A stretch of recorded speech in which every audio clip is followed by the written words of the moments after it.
Now, all this alien thing is fine, except for one thing. Alien takeover is a serious threat.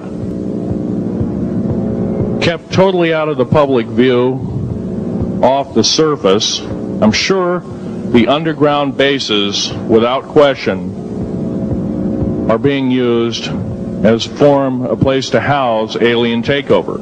Alien takeover means the implementation of a one-world government.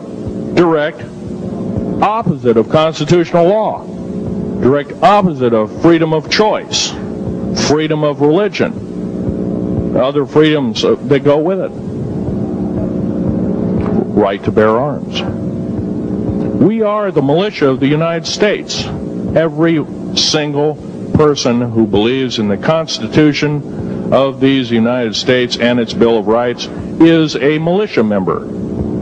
Are we going to tolerate what we've heard from Ruby Ridge? Are we going to tolerate what we've heard from Waco? Are we going to tolerate that a fertilizer bomb blew 6 sub-basement floors? And I'm telling you something about sub-basement floors of a World Trade Center.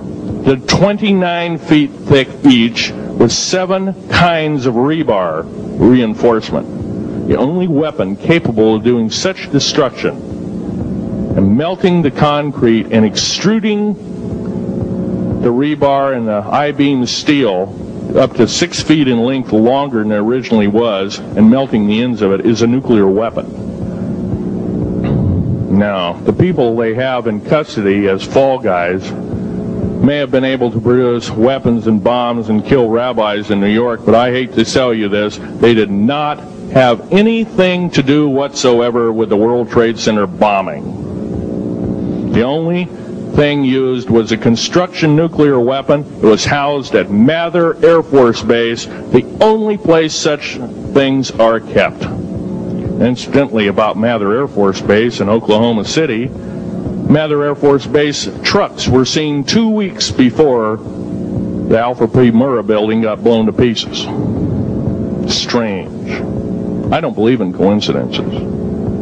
They're non sequitur. They cannot be proven mathematically, etc., etc. So they don't exist.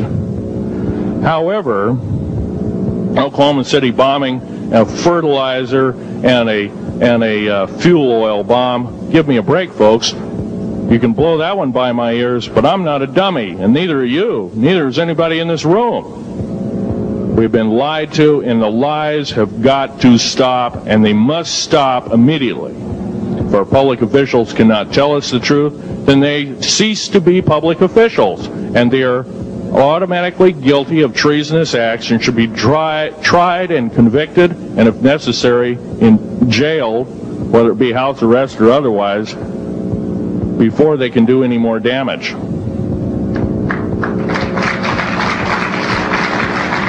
Janet Reno.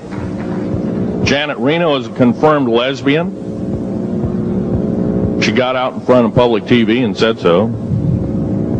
Janet Reno cheated her way through law school. It's provable. It's on the congressional record. It's also in question. It's on the law school that she graduated from. Her record is not spotless. There are thousands, there are tens of thousands of fine police women that could have done an exemplary job in a similar aspect. Janet Reno is a murderer of our children and should not be tolerated to live. Those that murder children, those that abuse children, those that sexually abused children should not suffer to live. The CS gas that was poured in onto the Waco complex of Mr. Koresh, CS, by the way, stands for cesium. Cesium is an atomic element. It's an isotope. It's a radioactive compound. It is deadly to people under the age of 10. Take one breath and their lungs are singed and they die in 72 hours or less. They poured that gas continuously for 48 hours on that compound. No, I don't believe in a lot of things. I don't believe anybody is that wicked that you have to kill them 100-fold over after they're dead. But this is the mentality of the people now ruling as kings and queens over us, and it must stop. If we allow another election to go by with the same ilk in the White House, we have only ourselves to blame. Now, this room isn't going to change the outcome of an election. I personally believe, I don't believe there's going to be another election. I believe martial law is going to hit this country before that happens, the way things are going.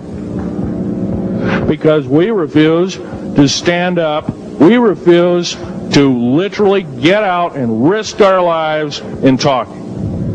Now, some of us got jobs and families and great responsibilities, greater than I have. And I agree, that's tough. It's very hard. I cannot sympathize with you because I'm not in your situation. I have a young family. I have an ex-wife and child.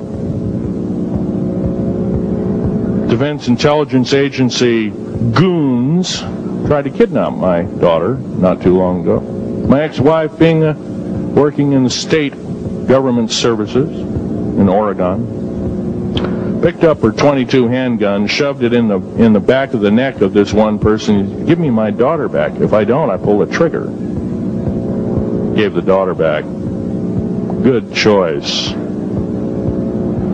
Now, the remark that my ex-wife had to say to this individual was, if I ever see you again in any way, shape, or form, I will kill you on sight.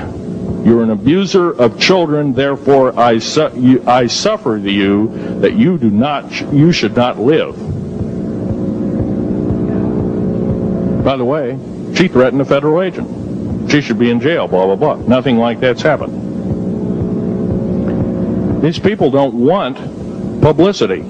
I shot a federal agent 16 days ago. Shot him dead when I was bleeding to death with a shoulder wound that he'd shot me. He had shot at a retired FBI agent who theoretically carries the same covering as a Secret Service agent. Got protection forever. He's a cop forever, federal cop forever. Now, that doesn't mean a whole lot. I made a report and went to the FBI. You realize, you know what they said? They said, things like this happen, Mr. Schneider. We don't either believe you, I'm using that as my own italics, or we don't give a damn. Now, something's wrong here. I'm not reading this right. I defended myself to the best of my ability. I was hoping I could go through life without doing such a thing. And maybe some of you have actually defended your own life in a similar fashion. It's very sad you have to shoot or kill somebody. Maybe some of you were police officers and have had to do the same.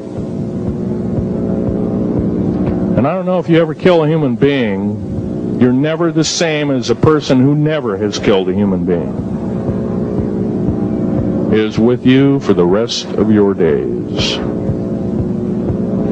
Whether you do it in war, whether you do it in murder, whether you do it in self-defense, you have taken one of God's holy creations off this planet. And there is a void there. And I feel that, and I'm very sorry for that.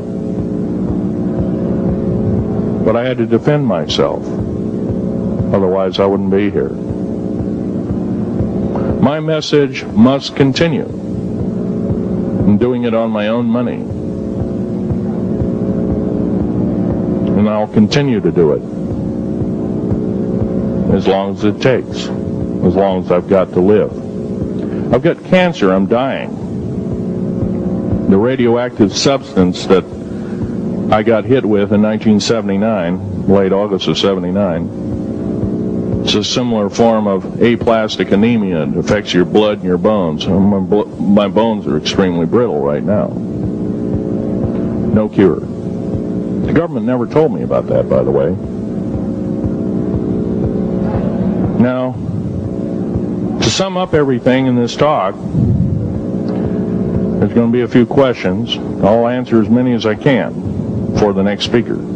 However, I want to sum up and say that every one of you in this room is a participant in secret things, and you're very brave indeed, and you should all turn around to one another and shake each other's hand and say thank you for being here. Would you please do that and greet your neighbor?